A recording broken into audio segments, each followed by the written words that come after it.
Nos da mucho gusto poder llegar hasta todos sus hogares a través de este programa internacional de televisión cristiana con el tema La soledad de la cruz.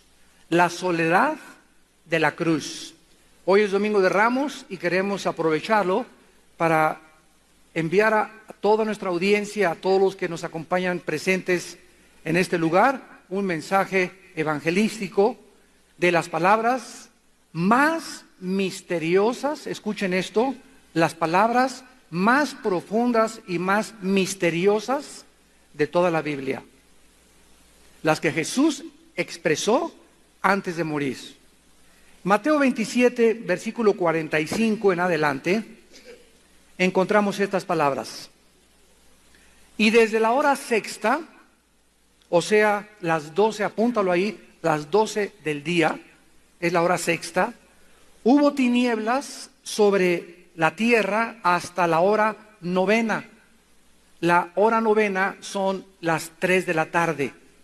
En otras palabras, Cristo fue crucificado a las 12 del día y Él murió a las 3 de la tarde.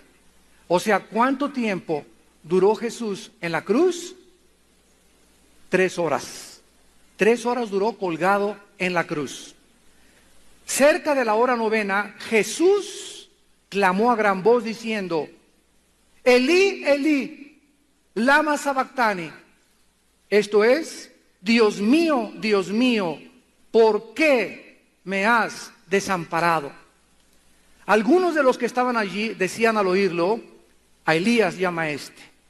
Y al instante, corriendo uno de ellos, tomó una esponja y la empapó de vinagre, y poniéndola en una caña, le dio a beber. Pero los otros decían, deja, veamos si viene Elías a librarle. Mas Jesús, habiendo otra vez clamado a gran voz, entregó el Espíritu. La crucifixión del Hijo de Dios, del Señor Jesucristo, ha sido el evento más extraordinario que jamás haya tomado lugar en el universo. Ya no solamente me limito al mundo, sino en el universo entero, porque afectó el universo fuera de la tierra también. Y las palabras que en esta mañana vamos a analizar, Dios mío, ¿por qué me has desamparado? Son las palabras, el lamento, la expresión de tristeza más profunda que haya Jesús pronunciado en las 3 horas que duró su crucifixión. Este hombre inocente y sin pecado, que pasó toda su vida y todo su ministerio alimentando a la gente, haciendo milagros, sanando a los ciegos, a los sordos, sacando demonios, amando, abrazando a la gente. Este hombre inocente llevaba en ese momento en la cruz nuestros pecados. No ha sido esta la crueldad ni la maldad de la historia única que podamos nosotros analizar, pues desde el asesinato de Abel hasta Zacarías, la lista de los mártires ha sido muy larga. Sin embargo, este hombre que colgaba en la cruz no era un hombre común y corriente, no era un ser humano ordinario como tú y como yo, era el Hijo de Dios, era el Mesías prometido, era el ungido de Dios. En Romanos 1, versículo 3 y 4, el apóstol Pablo dice acerca de su Hijo, nuestro Señor Jesucristo, que era del linaje de David, según la carne, que fue declarado Hijo de Dios con poder, según el Espíritu de santidad, por la resurrección de entre los muertos. Cuando Él caminó en la tierra, Él dijo que Él era el Hijo de Dios. Muchos han pasado por el mundo diciendo, yo soy Dios. Uno de ellos es el líder de los gurús, el Dalai Lama, que le dijo al Papa Juan Pablo II que él era Dios en la década de los 90. Hay otro loco ahorita en Miami que dice que él es Jesucristo. En fin, muchos han dicho que son Dios o que son hijos de Dios. Sin embargo, es importante que observemos lo que dice Romanos 1:4. Fue declarado Hijo de Dios con poder por la resurrección de entre los muertos. No fue hasta que Cristo resucitó de los muertos que verdaderamente Él pudo demostrar al mundo que Él era el que tenía el poder sobre la vida y la muerte. Si Cristo se hubiera quedado en la tumba, miles como él antes y después han proclamado que son hijos de Dios, que son enviados de Dios, que son iluminados, como la cantidad de iluminados que existen en la historia de líderes y apóstoles falsos. Pero Cristo, con la resurrección de los muertos, Dios le dijo al mundo verdaderamente: este era mi Hijo bien amado. Vamos a ver en primer lugar en esta mañana el examen de estas palabras. Vamos a comenzar examinando estas palabras detenidamente para después poder interpretar el significado de lo que Jesús quiso decir cuando expresó lama lama sabactani, que es en el idioma, en el lenguaje arameo: Padre, Padre, ¿por qué me has desamparado? Número uno, estas palabras fueron palabras que expresaron una tristeza profunda. La palabra abandonado, la palabra desamparado, es una de las palabras más trágicas que cualquier ser humano puede escuchar, porque es algo que ningún ser humano quisiera experimentar en su vida. Una mujer que abandona a su esposo, un hombre que abandona a su esposa, un hombre que es abandonado por sus amigos, un niño que es abandonado por sus padres, forman parte de las experiencias más dolorosas que alguna persona puede atravesar en esta vida. El sentirnos abandonados es una de las experiencias más trágicas que podamos experimentar. Pero, cuando un ser humano es abandonado por Dios, cuando alguien es abandonado por su Creador, no habría palabras para poder describir esta tragedia, porque sería la más grande tragedia y la más grande calamidad y desgracia que te pudiera suceder a ti o a mí, a ser abandonados por Dios. Un solo día que Dios escondiera su rostro de nosotros sería insoportable. Y si es así esto con los seres humanos, imagínense ustedes cuán infinitamente más fue todavía con el Hijo de Dios. Este hombre que colgaba en una cruz maldecida había sido por toda la eternidad la delicia y el amor del Padre. Cuando comienza el Evangelio de Juan dice: en el principio era el Verbo o el Logos. El Verbo era Dios y el Verbo era con Dios. Este era en el principio con Dios. La luz en las tinieblas resplandece y las tinieblas no prevalecieron contra la luz. En él estaba la vida y la vida era la luz de los hombres. En el principio era el Hijo con el Padre. El Hijo estaba con el Padre y el Hijo era el Dios mismo. En la primera carta de Juan dice: y la vida fue manifestada. La Biblia nos muestra que Cristo existió siempre en la eternidad con su Padre, pero jamás en la historia el Padre y el Hijo se habían separado. Durante los 33 años de Cristo en este mundo, disfrutó de una comunión ininterrumpida con su Padre. La presencia de su Padre siempre le acompañó. El abandono que Cristo sufrió en la cruz fue el trago más amargo que la copa que el Padre le dio a beber. En segundo lugar, estas palabras se expresaron o las dijo en el clímax de sus sufrimientos. Ya anteriormente, los soldados romanos habían tomado un látigo, dice Josefo el historiador, que tenían 5 colas los látigos romanos. No era el látigo como ese de la Pasión de Cristo, chiquitos, que le daban así. Eran látigos que tenían por lo menos 2 metros de largo o 2,5, con puntas de hueso y con puntas de plomo. Entonces el soldado romano flagelaba a la víctima y se le enrollaba y le daba 2 vueltas o 3 vueltas el látigo, y cuando el soldado romano jalaba el látigo, las puntas de hueso y las puntas de plomo comenzaban a desgarrar los tejidos subcutáneos de las personas atormentadas. A Cristo le dieron 39 de estos latigazos. Cuando acabaron de torturarlo con los latigazos, ya no tenía absolutamente nada de piel, ni enfrente en el pecho, ni en los costados, ni en su espalda. La sangre comenzaba a ser derramada abundantemente. Después, no solamente satisfechos los soldados romanos con haberlo flagelado, porque eran maestros de la tortura, lo hicieron que se hincara y comenzaron con una vara a golpearle la cabeza. Posiblemente le causaron 2 o 3 descalabraduras también. Y después le pusieron unas espinas, y dice Mateo capítulo 27, versículo 27 al 31.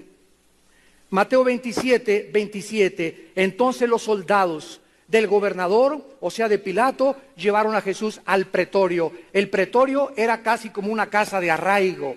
El pretorio era como un cuarto de tortura. El pretorio era el lugar donde nadie podía entrar, porque los soldados no querían que nadie viera la crueldad como ellos martirizaban a sus víctimas. Lo agarraron de las greñas a Jesucristo y lo metieron a ese cuarto que es el pretorio, que es donde se juntan todos los soldados romanos expertos en crueldad y en ejecutar a sus víctimas. Dice la Biblia, lo llevaron al pretorio y reunieron alrededor de él a toda la compañía. O sea, todo un batallón de soldados romanos alrededor de Cristo, con el único propósito de torturarlo, de hacerlo sufrir, de hacerlo llorar y de tal vez decirle que se arrepintiera, que él no era lo que él había dicho, lo que le habían inventado, que él había dicho que era. Y desnudándole. ¡Qué vergüenza cuando te torturan encuerado!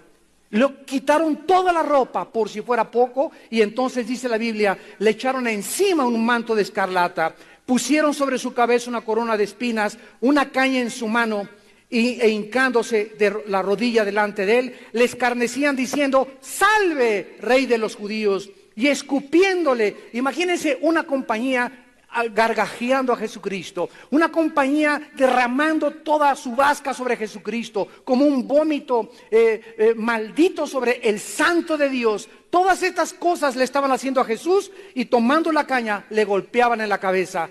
Después de haberle escarnecido, o sea, después de haberle burlado, le quitaron el manto, le pusieron sus vestidos y le llevaron para crucificarle.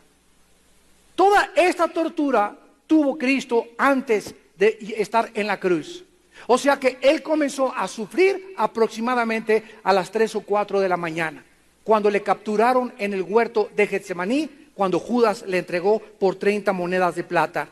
La gente se burló de Él, la gente le despreció, la gente le maldijo, pero dice Isaías 53 que Él no abrió su boca.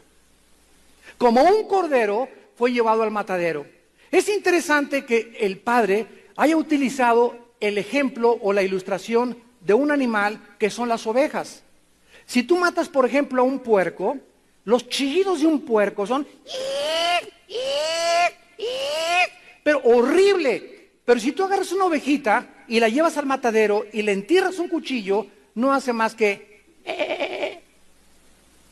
Es todo lo que hace una ovejita, porque es el animal más indefenso que existe en la creación de Dios. Todos los animales tienen la forma de los conejos, pueden correr y escaparse de sus perseguidores o depredadores. Todos los animales tienen algún mecanismo de defensa contra la naturaleza, menos las ovejas. Y Dios creó a las ovejas de esa manera para podernos decir el retrato de nosotros. Nosotros los seres humanos estamos indefensos sin Dios. No tenemos ninguna forma de protegernos contra el diablo, ni contra la carne, ni contra el mundo, más que en el Espíritu, más que teniendo a Cristo dentro de nuestra vida. Todo esto lo sufrió Cristo, pero cuando la ira de Dios en la cruz cayó sobre su Hijo, fue cuando Cristo exclamó, Elí, Elí, lama sabactani, Dios mío, ¿por qué me has desamparado? Y en tercer lugar fueron palabras con un misterio profundo. Nunca en la historia del pueblo de Dios en el Antiguo Testamento hubo alguna vez en que Dios les haya abandonado a pesar de sus pecados. Cuando estuvieron en Egipto, clamaron a Dios, Él los oyó y fueron liberados por medio de Moisés. Cuando estuvieron indefensos en el Mar Rojo, enfrente del mar y atrás los egipcios, clamaron a Dios. Y Dios le dijo a Moisés, diles que se estén quietos y vean mi salvación. Cuando tuvieron hambre, les mandó de comer en el desierto. Cuando tuvieron sed, les mandó de beber de una roca. Cuando los 3 jóvenes estuvieron en el lago, en el horno de fuego, en el libro de Daniel, el Señor estuvo en medio con ellos en el horno de fuego. Pero aquí en la cruz encontramos un lamento mucho más grande que en el Mar Rojo, un lamento de tristeza más profundo que los jóvenes cuando estaban en el horno de fuego, Y sin embargo, en la cruz no hubo respuesta. ¿Por qué me has desamparado? Y el cielo permaneció quieto y en silencio. Aquí hubo una situación mucho más alarmante que la crisis del Mar Rojo. Enemigos mucho más crueles que los egipcios y un fuego mucho más ardiente que el que ardió en el horno de los jóvenes de Babilonia. Sin embargo, no hubo liberación. El Hijo de Dios fue abandonado totalmente por Dios. Este clamor fue algo misterioso porque cuando al principio Cristo dijo, Padre, perdónalos porque no saben lo que hacen, lo podemos comprender porque Él tenía un noble corazón contra sus enemigos. Cuando dijo en segundo lugar al ladrón que estaba junto, de cierto te digo, que hoy estarás conmigo en el paraíso, lo podemos comprender también porque eran palabras de gracia a alguien que no merecía el perdón. Cuando estaba su madre con el apóstol Juan al pie de la cruz y ya muriendo Cristo le dice, mujer, he ahí tu hijo, hijo, he ahí tu madre. Vemos que hasta el final de su vida Jesucristo no olvidaba la responsabilidad que Él tenía para con su familia. No estaba en una autocompasión y autolástima, pobre de mí, nadie se fija de mí. Hasta el último momento, en lugar de que sus pensamientos estuvieran en sus sufrimientos, sus pensamientos estaban en su familia. Madre, no vas a quedar desamparada. Juan va a ser como tu hijo. Juan, tú no tienes mamá, pero mi madre va a ser tu madre, porque mi familia son los que hacen la voluntad de mi Padre y me obedecen.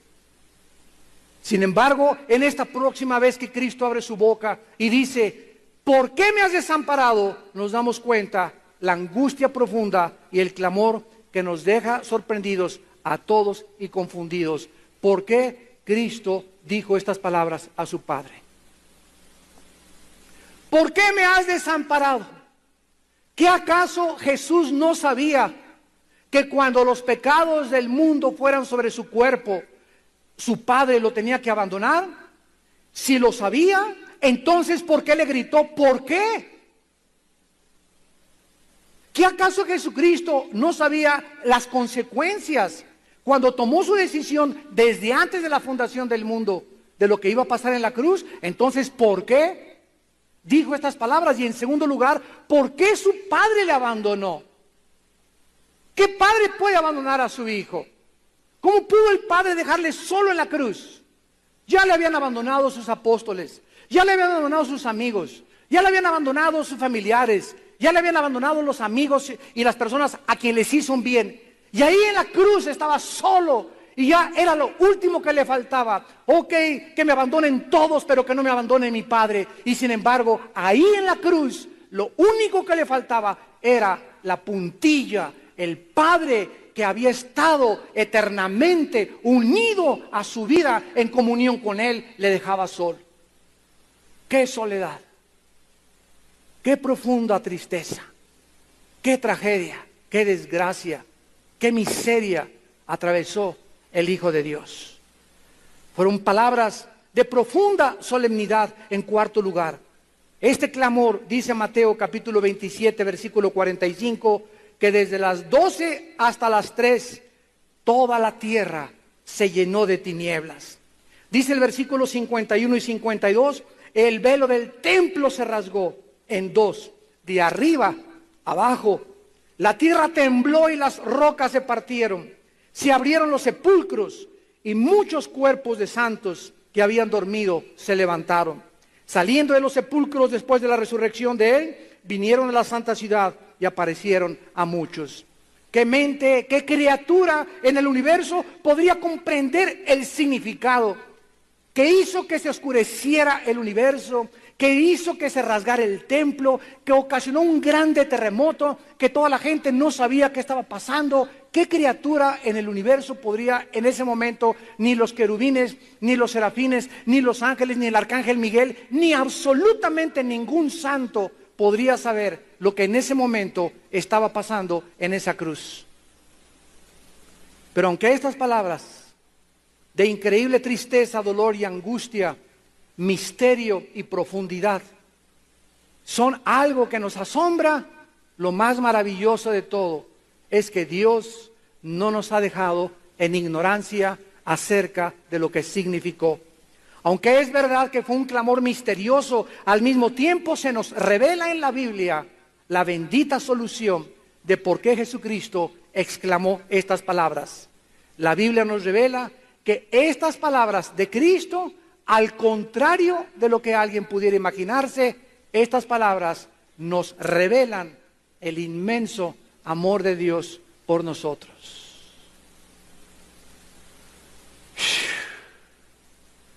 Estas palabras de tristeza profunda para ese hombre estaban manifestándonos a nosotros el amor de Dios y la justicia inflexible de aquel que tiene que castigar el pecado. Veamos a continuación ahora el significado de estas palabras. ¿Qué quiso realmente Jesús expresar con estas palabras tan profundas y tan llenas de angustia? En primer lugar, lo terrible del pecado delante de los ojos de Dios. Aquí podemos ver lo horrible que es el pecado y las consecuencias del pecado a los ojos de un Dios santo. El Señor fue crucificado a las 12, muere a las 3, y todas estas cosas que pasaron en la cruz nos revelan, en primer lugar, la maldad del corazón humano. Engañoso y perverso es el corazón más que todas las cosas, dice Jeremías 17:9. En segundo lugar, el odio del ser humano contra la luz y contra la verdad. Y esta es la condenación, que la luz vino al mundo y los hombres amaron más las tinieblas y rechazaron la luz y crucificaron a aquel que era el símbolo de la verdad, de la justicia, de la piedad, de la mansedumbre y de la humildad, y escogieron a Barrabás. Y el mundo sigue escogiendo lo mismo en el siglo XXI.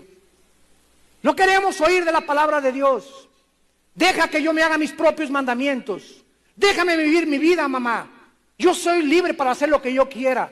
Si quiero abortar, aborto. Si quiero ser homosexual, nadie se meta conmigo. Si me quiero casar con un hombre y soy un hombre, que nadie me diga si somos felices. Y ¿sabes una cosa? Como ahora bajando del avión, viniendo de Dallas, me preguntó una señora, ¿y usted es el de las conferencias? Sí, a sus órdenes. Oiga, ¿y por qué usted está en contra de la homosexualidad si es un nuevo estilo de vida? Y le dije, señora, una periodista, no me acuerdo qué periódico, le contesté, le dije hace 2 días que llegué, señora, a mí no me interesa lo que diga Sigmund Freud, no me interesa lo que digan los psiquiatras, no me interesa lo que diga Walter Mercado, no me interesa lo que digan los gurús. La Biblia dice que la homosexualidad es pecado. Y a mí me interesa lo que dice Dios, no lo que dice el mundo. Si Dios no nos hubiera dejado la Biblia, cada quien hubiera hecho sus propios mandamientos y sus propias leyes, pero no somos dioses. Las leyes morales vienen del cielo porque nosotros no nos creamos a nosotros mismos. Y a mí me interesa lo que dice Dios, no la opinión de lo que dicen los psicólogos. Los psicólogos no inventaron el sexo, los psiquiatras no inventaron el sexo. Como le dije a un homosexual hace 4 o 5 días en Dallas, le dije, ¿quién te trajo al mundo, muchacho? Mi mamá y mi papá. ¿Y a quiénes vas a traer tú al mundo? Le contesté. ¿Qué pasaría si todos fueran hombres con hombres, mujeres con mujeres? Se acabaría la sociedad. Partiendo de ese principio nos damos cuenta que es antisociedad, antinatural. Está destruyendo el fundamento de la familia. Dios creó al hombre con órganos sexuales y a la mujer con órganos reproductores sexuales para que los dos se unieran y pudiéramos colaborar con Dios en traer criaturas, seres humanos a este mundo. Un hombre y un hombre jamás podrán traer a ninguna criatura. Y la adopción es una aberración delante de los ojos de Dios. Que Dios perdone, ¿verdad? Y que Dios tenga misericordia, porque como Sodoma y como Gomorra se está volviendo México. Y la sociedad lo está aceptando y lo está felicitando. Y están acostumbrándose a que es normal. Y esto no es normal. Es un pecado, dice Dios. Y Dios va a juzgarlos. Porque dice la Biblia que ningún homosexual tendrá parte en el reino de Dios. No lo digo yo, ni te enojes conmigo. Lo dice 1 Corintios capítulo 6. Lo dice Romanos capítulo 1. Que se fueron tras la perversión de su mente y Dios los entregó una mente reprobada. El pecado humano nos ha devastado. El pecado humano es tan profundo que no nos damos cuenta que la sociedad que nos rodea es una sociedad donde está acostumbrándose a una nueva moral.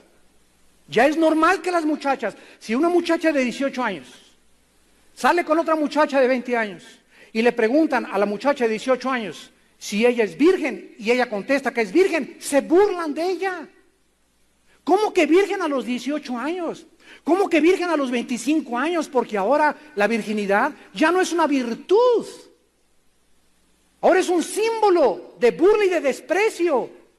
Ay de aquellos, dice Isaías 5, a lo bueno dicen malo y a lo malo dicen bueno, a lo amargo dicen dulce y dulce amargo. Ahora sí un hombre como el otro día mi cuñado y yo estábamos en Acapulco, llega un señor y nos dice, pues aquí tengo una casa con unas chavas del Spring Break, aquí por allá, y vénganse para acá. Y le contesté, le dije a este hombre, mi cuñado y yo estamos fuera del mercado ya. En el momento que me casé me salí del mercado. Y cuando yo elegí a mi esposa Marta, sí, le dije a 2 billones, .22 mujeres, no. Para que te lo metas en la cabeza, tú que estás casado, viejo rabo verde. El matrimonio es santo a los ojos de Dios y Dios bendice la fidelidad y Dios bendice la pureza sexual. Y tenemos que entender esto, Dios es el que creó el sexo y Él es el único que tiene la autoridad para decirnos cómo, cuándo y dónde se usa el sexo. Ningún psicólogo, ningún hombre, nadie puede decirnos, ni expertos en sexología, ellos no crearon el sexo. No tienen ningún derecho, alguien que fabricó un Cadillac, de meterse a decir que necesita un motor de Volkswagen. Los fabricantes de Volkswagen saben cómo funciona el motor de Volkswagen y cuando se me descompone no lo llevo a la Cadillac ni a la Chevrolet, lo llevo a la Volkswagen. Cuando nos descomponemos no vamos con el psiquiatra y el psicólogo, vamos con Dios. Él nos fabricó. Él sabe cuando estamos descompuestos y qué nos hace falta. La cruz revela el odio que el ser humano tiene contra Dios. Porque si siendo enemigos, dice Romanos 5:10, fuimos reconciliados con Dios, así es, antes de ser cristianos éramos enemigos de Dios. Yo siempre creí en Dios, me contesta una señora, mi respuesta es, ¿en qué Dios? Doña Pachita, la bruja de Tlatelolco, tenía 15 dioses. Los griegos tenían 6 millones de dioses. Otras religiones le llaman Alá a Dios, otros le llaman, tienen miles de deidades, otros se inclinan ante las estatuas. Señora, cuando usted me dice que cree en Dios, ¿de quién me está hablando? ¿Quién es el Dios de que me está usted hablando? Porque el diablo no es ateo. Ahora, si usted me dice, yo creo en Dios, el Dios y Padre de Jesucristo, el que hizo la Biblia, entonces usted es mi hermana y estamos en la misma familia. Porque solo hay un Dios vivo y verdadero, manifestado en la Biblia y por Jesucristo, el Padre de las luces, en el cual no hay sombra ni variación alguna. La cruz revela la profundidad del pecado humano, la increíble ingratitud de nosotros que tenemos, y en la cruz fue exhibida la santidad de Dios. La Biblia dice, sean santos porque yo soy santo. La santidad de Dios le demanda castigar el pecado, porque la paga del pecado es la muerte. Romanos 6:23. Y cuando Cristo llevaba nuestros pecados en nuestro lugar, identificándose con nuestros adulterios, nuestros robos, en Cristo fueron puestos robos, adulterios, asesinatos, terrorismo. Los pecados de los seres humanos fueron puestos en su cuerpo. Y como Dios es un Dios santo, no podía en el momento en que Él llevaba nuestros pecados, no podía el Padre estar en comunión con Él. Tenía que separarse de su Hijo. Y algo misterioso pasó en la cruz en ese momento, cuando Él gritó, Dios mío, ¿por qué me has desamparado? Él sabía por qué lo había desamparado, lo dijo para que nosotros supiéramos que había sido abandonado por su Padre. ¿De qué otra manera nos podía comunicar Dios que había abandonado a su Hijo, más que en ese grito, en ese clamor profundo, desesperado de la garganta del santo y el justo de Dios? Para que supiéramos que Dios no va a permitir que tú mueras en pecado. Y si Dios, dice en Romanos 8:31 y 32, no escatimó a su Hijo, no perdonó a su Hijo, ¿tú crees que te va a perdonar a ti? Si Él no tuvo en ese momento la compasión, la misericordia para poder estar con su hijo. Sí, hijito, voy a estar contigo siempre, siempre.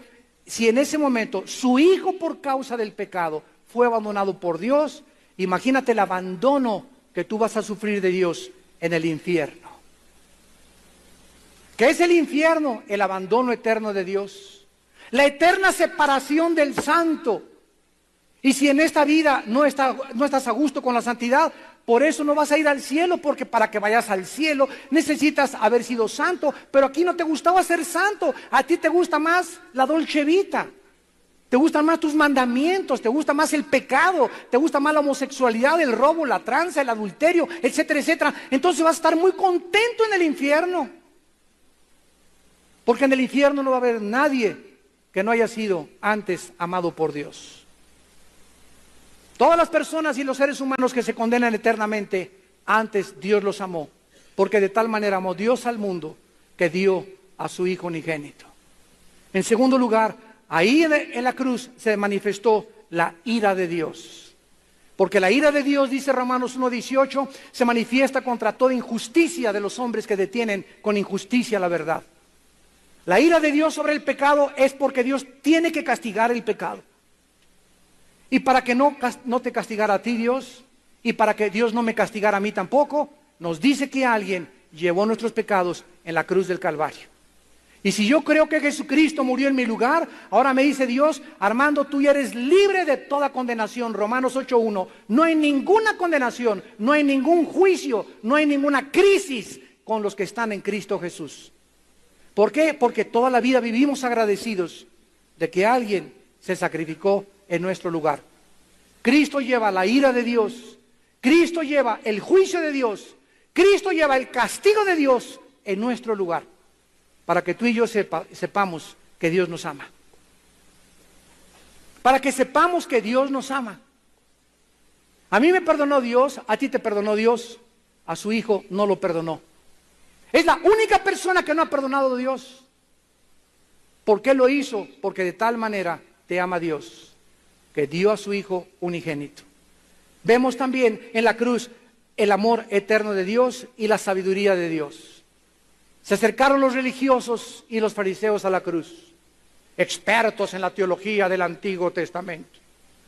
¿Cómo puede este decir que es el Hijo de Dios si en la Torá, en el Antiguo Testamento está escrito, maldito el que es colgado en un madero? ¿Cómo puede este hombre atreverse a decir que es el Hijo de Dios cuando está escrito que solamente los malditos son colgados en el madero? Y se quedaron los teólogos de los tiempos de Jesucristo absortos. No entendían. Y si eres el Hijo de Dios, pues bájate. Si tienes poder, desclávate y comienza a caminar. Y Cristo no decía ninguna palabra más que perdónalos. No saben estos mensos lo que están haciendo.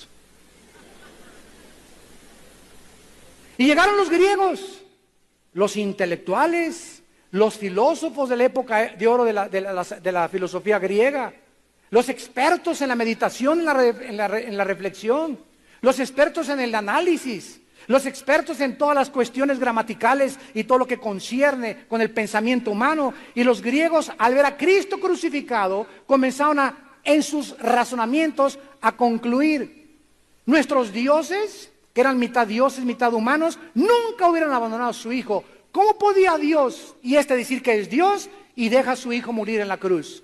Dios, dice la Biblia en 1 Corintios 1:18 en adelante, la palabra de la cruz es locura a los que se pierden, porque Dios enloqueció la sabiduría del mundo. Pero tanto a los religiosos como a los griegos, Cristo, poder y sabiduría de Dios. Dios enloqueció al mundo para que el mundo no entendiera que esa tragedia, que en ese momento no podía ser comprendida, de cómo podía Dios permitir que su Hijo muriera, Dios lo escribía por sus apóstoles en las páginas de la Biblia, que era la manifestación de la sabiduría de Dios. Dios escogió a través de una tragedia salvarnos. Dios escogió a través de algo incomprensible a la razón humana, pero discernible mediante el Espíritu Santo.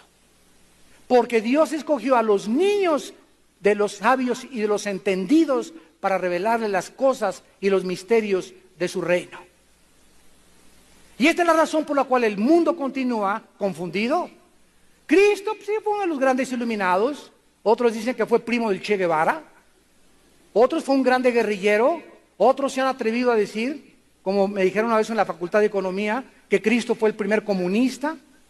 Otros han dicho que fue uno de los grandes iluminados como Moisés, como Sergio de la Ferrier, como Buda, como Confucio, etcétera, etcétera. ¿Por qué? Porque el mundo sigue confundido que Jesucristo no era un hombre común y corriente, porque no lo entienden. El mundo sigue sin entender quién era Jesús, pero tú lo entiendes y tú lo entiendes ahora.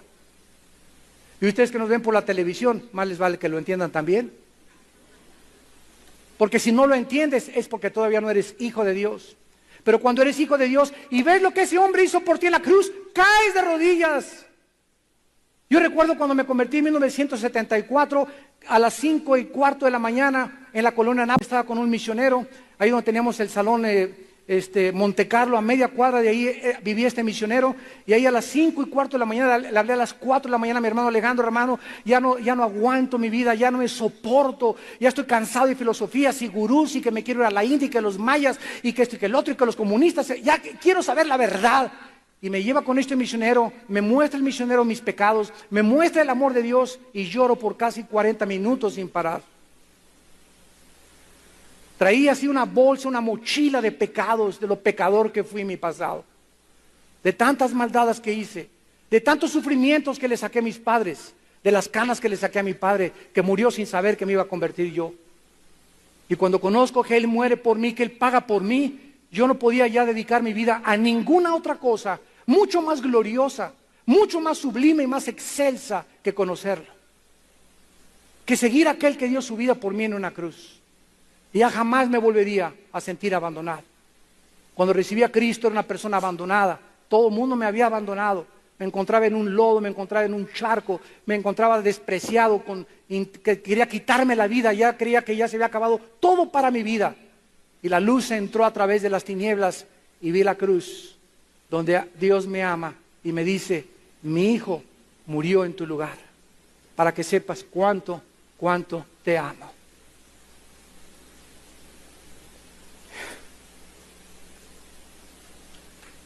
Gracias, Padre Santo. Cuánto nos ama el Señor.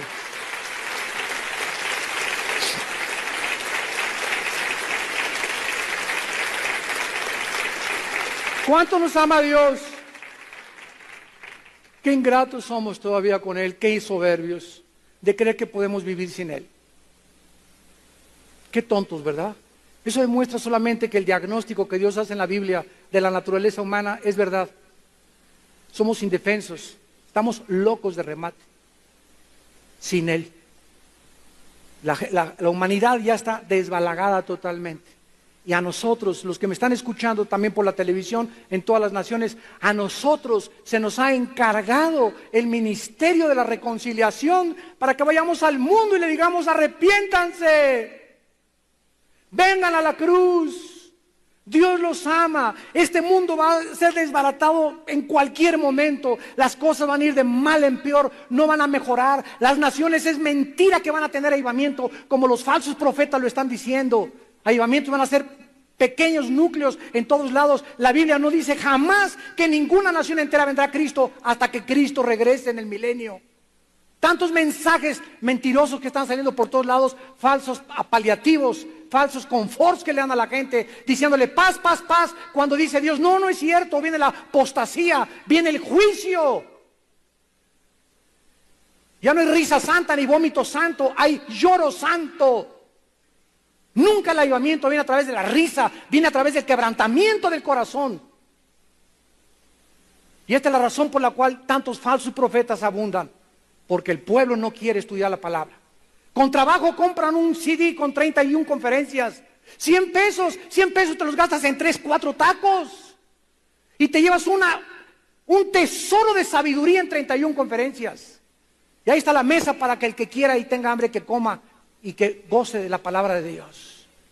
Vayan ustedes a las iglesias, al Istmo de Tehuantepec. Ayer fue una hermana del Istmo de Tehuantepec Fueron 7 hermanas, otras venían de San Luis Potosí, vinieron de Guatemala a la conferencia de ayer, venían de tantas partes y todos coincidieron, no tenemos alimento.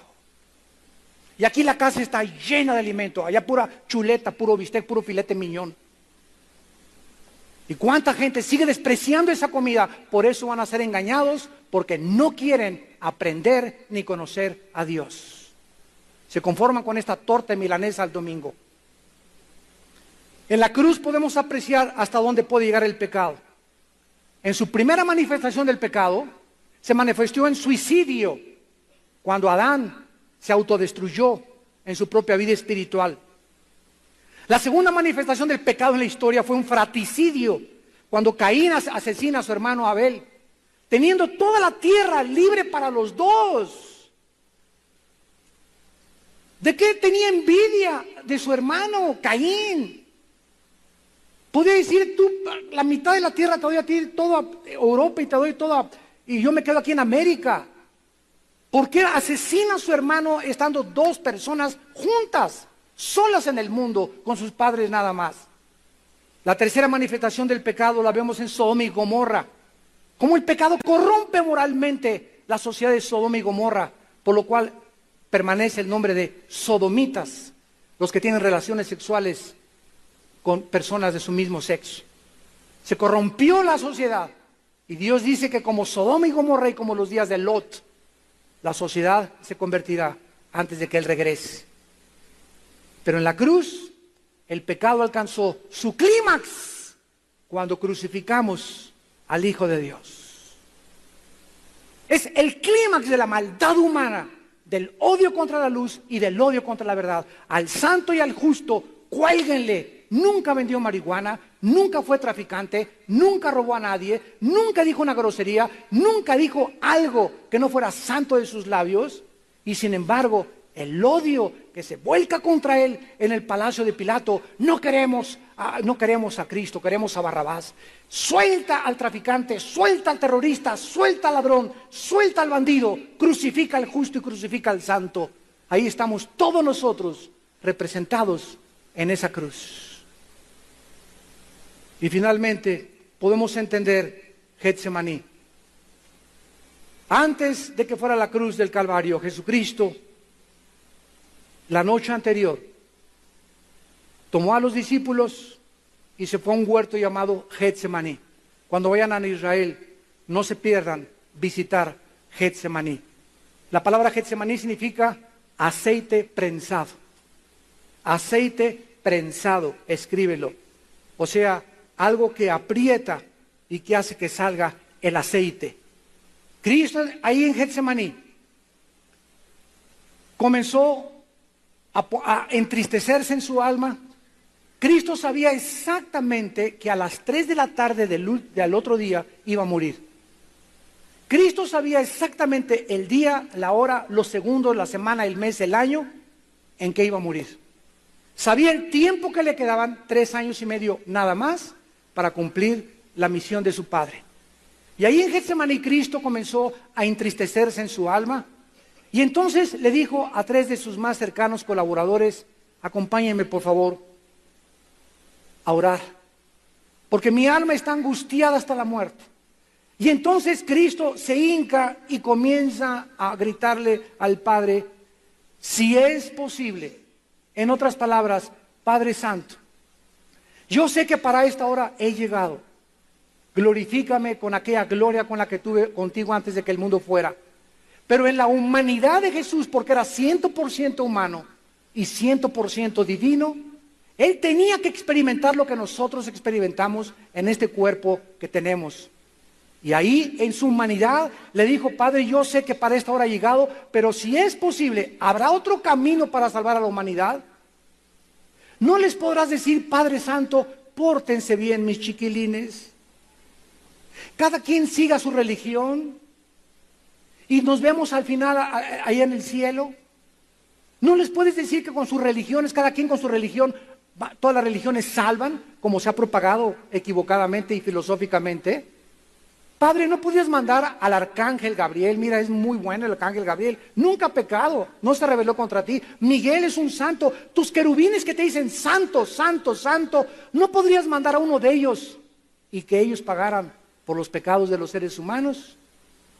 Y la Biblia dice, santos de Dios, que en la sabiduría infinita y profunda del Padre no existía ninguna otra alternativa, porque sin derramamiento de sangre no hay remisión de pecados. Hebreos 9:22. La única forma en la que Dios podía salvarnos era Él mismo, tomando forma humana, naciendo de una virgen, extender sus brazos para que fuera de la cruz nadie pudiera creer que hay salvación. Y esta es siempre mi argumentación con las personas que me alegan que todas las religiones salvan. Si las religiones salvaran, ¿para qué murió Cristo? Pregúntate lógica y racionalmente. Fue un desperdicio. Entonces, ¿para qué murió Cristo si las religiones son suficientes para salvarnos? Porque tuvo que sufrir lo que sufrió Cristo y ser abandonado por su Padre en la cruz. Pero sin derramamiento de sangre no hay perdón de pecados. Eso fue lo que Dios escogió y lo que Él determinó en su infinita y sabiduría universal. Cristo, en ese momento en la cruz, ya no tenía nada en que apoyarse. Más que en el pacto y en las promesas de su Padre, la fe del Hijo es manifestada al contrario de lo que nos pudiera indicar cuando Cristo exclama este grito, porque no fue una angustia solamente de tristeza ni desconfianza, sino que al decirle, Dios mío, Él estaba diciéndole, Padre, Padre, sigo creyendo en ti, pero que el mundo oiga que en este momento algo está sucediendo entre tú y mí, estamos siendo separados. Escúchenme, dice Cristo, mi Padre me abandonó y te abandonará también a ti en la hora de tu muerte si no te arrepientes de tus pecados. El pecado fue lo que acabó con el Hijo de Dios. El pecado fue lo que causó las desgracias, las tormentas, los tsunamis, los terremotos, los robos, las violaciones, los crímenes, la violencia, las tristezas, las lágrimas que hay en el mundo son causa del pecado. Y a nosotros Dios nos dice, sus hijos, huyan de la fornicación, huyan del pecado. Todo aquello que tenga semblanza de mal, que vaya contra mis leyes, no te acerques, hijo mío. No permitas que tus pies se aparten de la senda de la justicia y de la verdad. Sigue la santidad, porque sin la santidad nadie podrá ver a Dios. Padre, te damos gracias por tu palabra en esta tarde. Oh profundidad de la sabiduría y de las riquezas y del conocimiento divinos. ¿Quién conoció la mente de Dios? ¿Quién le puede aconsejar y decirle qué hacer cuando de Él y por Él y para Él son todas las cosas? Padre, te damos gracias en esta tarde por la vida de tu Santo Hijo Jesucristo, por mostrarnos lo horrible de la soledad y el abandono que experimentó por causa de nosotros. Porque al que no escatimó a su Hijo, sino que lo entregó por nuestros pecados, ¿cómo no nos dará todas las cosas si nosotros se las pedimos? Sean santos porque yo soy santo, dice el Señor. Y si invocáis por Padre, aquel que sin acepción de personas juzga a cada quien de acuerdo a lo que hace, anden con temor durante todo el tiempo de vuestra peregrinación, sabiendo que fuimos rescatados no con oro ni con la plata, sino con la sangre de Jesucristo, el Hijo de Dios. En esta mañana Dios vuelve a abrir los brazos de su Hijo para decirte te amo. Ustedes que nos ven por la televisión, donde quiera que tú estés viendo esta conferencia, escuchándola, te pido que te arrepientas de tus pecados. Arrepiéntanse de sus pecados, dice el Señor, para que yo los reciba, y tendrán misericordia y perdón en la sangre de mi Hijo Jesucristo.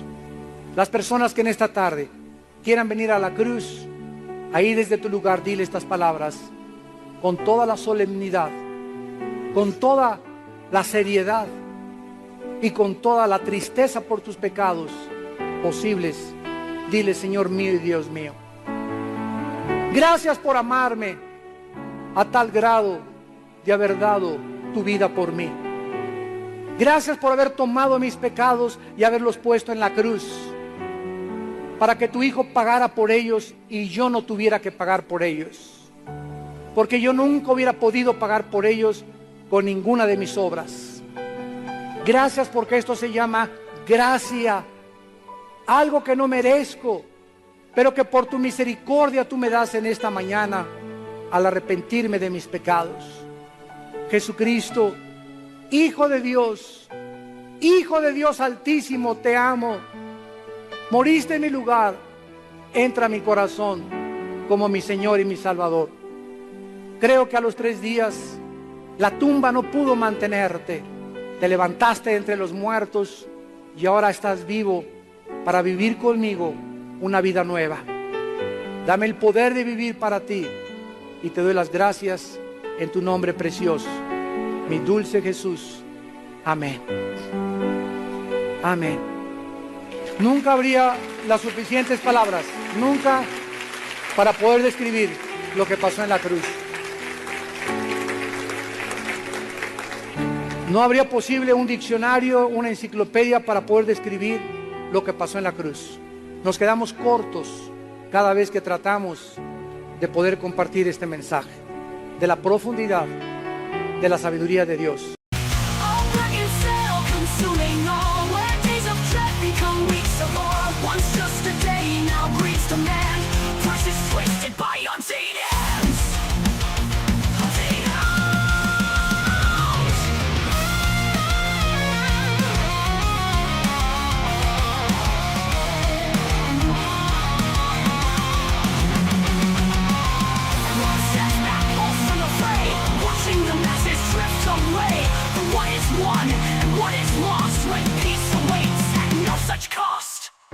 Black and sail, consuming all, where hollow deals and spirits fall. The siren call, the crowded floor, lost souls instead forevermore.